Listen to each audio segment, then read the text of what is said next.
মাসে আমাদের রোজা রাখতে হবে।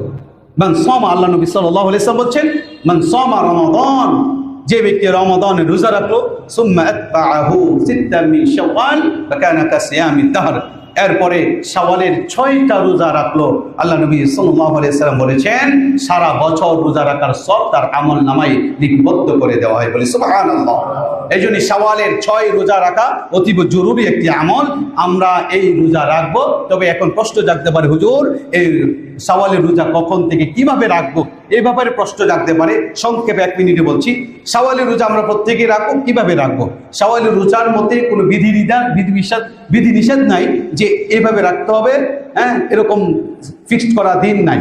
সুতরাং এই শাওয়াল মাসের 6 দিন, মাসের মধ্যে যে কোনো 6 দিন আপনি রোজা রাখতে পারেন। ইচ্ছা করলে প্রথম এই আজকে থেকে আপনি লাগাতার 6 দিন রোজা রাখতে পারেন, ঠিক না? এরপরে পরের সপ্তাহে রাখতে পারেন, অথবা এখন 2টা রাখলেন, পরবর্তীতে 2টা রাখলেন, পরবর্তীতে 2টা রাখলেন, 3 সপ্তাহে 6টা রোজা রাখলেন। তবে সবচেয়ে উত্তম হলো আমাদের সোমবারের রোজা রাখার ফজিলত রয়েছে, বৃহস্পতিবারের রোজা রাখার একটা বিশেষ ফজিলত রয়েছে।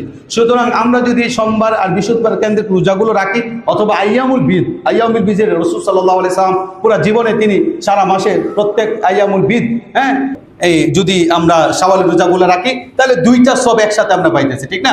এই জন্য আমরা এভাবে রোজা রাখতে পারি। তবে আপনার ইচ্ছা মতো এই পুরা মাসে, শাওয়াল মাসের পুরা যে কোনো সময়ে, যে কোনো দিনে